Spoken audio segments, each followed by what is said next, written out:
पहले चरण का वैक्सीनेशन चल रहा है और एक तबका कोरोना की देसी वैक्सीन को लेकर अविश्वास जताने लगा, तो जनता में विश्वास पैदा करने के लिए खुद मोदी सरकार सामने आ गई है। दरअसल दूसरे फेज के अभियान के चरण में आज एक बड़ा फैसला लिया गया है। पीएम मोदी ही नहीं बल्कि 50 साल से ज्यादा उम्र के सरकार के तमाम मंत्री, राज्यों के मुख्यमंत्री और सांसद, विधायक दूसरे चरण में टीका लगवाएंगे। आपको बता दें कि कौन कौन से वो लोग हैं जो टीका लगवाएंगे सेकेंड फेज में। प्रधानमंत्री उसमें शामिल है सबसे अहम, उसके बाद सभी मुख्यमंत्री अलग अलग राज्य के वो इस वैक्सीनेशन ड्राइव का हिस्सा बनेंगे। 50 साल से ऊपर के मंत्री, 50 साल से ऊपर के सांसद और 50 साल के ऊपर जितने भी विधायक हैं वो दूसरे चरण में टीकाकरण अभियान का हिस्सा बनेंगे। आपको दिखा देते हैं कौन कौन से वो अहम लोग हैं, वो दिग्गज हैं जिनको ये वैक्सीन लगाई जाएगी। थावरचंद गहलोत, उम्र 72 साल और ये भी इस वैक्सीनेशन ड्राइव का हिस्सा बनेंगे। राजनाथ सिंह, उम्र 69 साल। साथ ही तमाम वो मंत्री जो इस वैक्सीनेशन ड्राइव का हिस्सा बनने वाले हैं। प्रकाश जावड़ेकर भी इसका हिस्सा होंगे, 69 साल इनकी उम्र है। सोम प्रकाश, उम्र 71 साल, ये भी सेकेंड फेज में टीका लगवाएंगे। ये वो तमाम सांसद और मंत्री हम आपको दिखा रहे हैं जो वैक्सीनेशन ड्राइव का हिस्सा बनेंगे। अब इस रिपोर्ट के जरिए जानिए दरअसल ये फैसला सरकार ने क्यों लिया।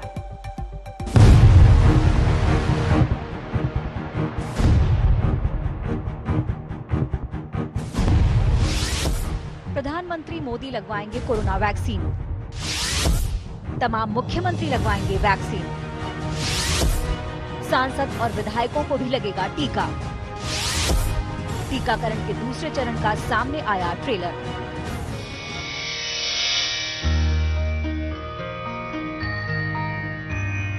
सर्वे भवन्तु सुखिनः, सर्वे सन्तु निरामयाः। कोरोना की वैक्सीन आ गई है, बहुत कम समय में आ गई है। अब से कुछ ही मिनट बाद भारत में दुनिया का सबसे बड़ा टीकाकरण अभियान शुरू होने जा रहा है।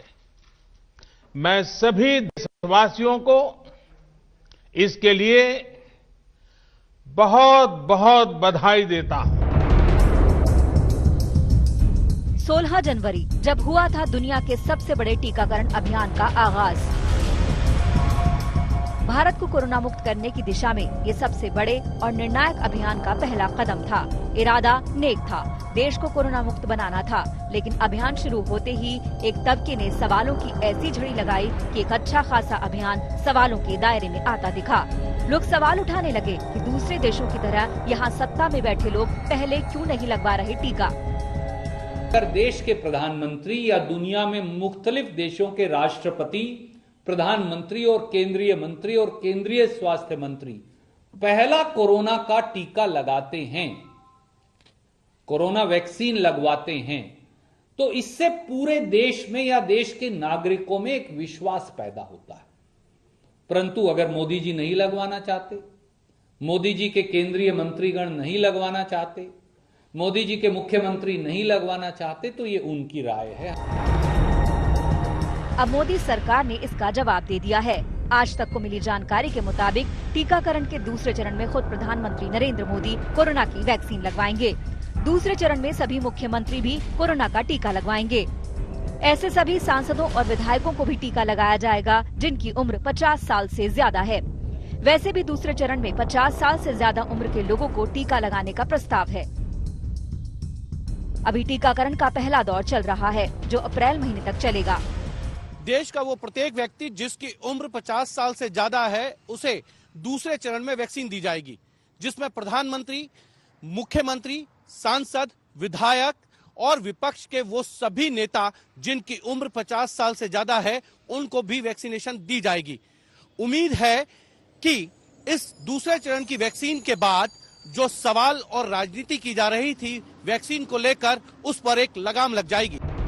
इस हिसाब से मोदी सरकार के 95% मंत्री टीकाकरण में शामिल हो सकते हैं। कुछ मंत्रियों की उम्र पर जरा गौर कीजिए। थावरचंद गहलोत 72 साल, राजनाथ सिंह 69 साल, प्रकाश जावड़ेकर 69 साल, सोम प्रकाश 71 साल, वीके सिंह 69 साल, रतन लाल कटारिया 69 साल। ये सब दूसरे चरण में कोरोना टीकाकरण का हिस्सा हो सकते हैं। हालांकि इसी आयु वर्ग में शामिल गृह मंत्री अमित शाह, परिवहन मंत्री नितिन गडकरी, पेट्रोलियम मंत्री धर्मेंद्र प्रधान जैसे सीनियर मंत्री कोरोना को हरा चुके हैं। अगर विपक्षी सांसदों की बात करें तो 88 साल के पूर्व प्रधानमंत्री मनमोहन सिंह, 87 साल के एच.डी. देवगौड़ा, 84 साल के सुखदेव सिंह ढींढसा, 81 साल के सुब्रमण्यम स्वामी और 80 साल के पूर्व रक्षा मंत्री A.K. एंटनी भी कोरोना टीकाकरण अभियान में शामिल हो सकते हैं। करीब 75% सांसद 50 साल से ज्यादा उम्र के हैं। वो दूसरे चरण में टीकाकरण अभियान के दायरे में आ जाएंगे। PRS विधायी अनुसंधान के अनुसार लोकसभा में 343 और राज्यसभा में 200 सांसदों की आयु 50 साल या उससे ज्यादा है। जिन सांसदों और विधायकों को जीवन शैली से जुड़े रोग, मसलन हाई ब्लड प्रेशर या फिर मधुमेह जैसी बीमारी अनियंत्रित स्थिति में होंगे, तो उन्हें सबसे पहले प्राथमिकता दी जाएगी। कोरोना टीकाकरण के पहले चरण में स्वास्थ्य कर्मियों, फ्रंटलाइन वर्कर्स को टीका लगाया जा रहा है, जिन्हें सबसे ज्यादा खतरा है। इनमें करीब 3 करोड़ लोग शामिल हैं। पहले चरण के 5 दिन पूरे हो चुके हैं। दूसरे चरण का ट्रेलर आ चुका है। जाहिर है कि सरकार के मन में पूरा खाका है। दूसरा कदम वैक्सीन पर भरोसा जगाने के नाम है। दिल्ली से हिमांशु मिश्रा के साथ आज तक ब्यूरो।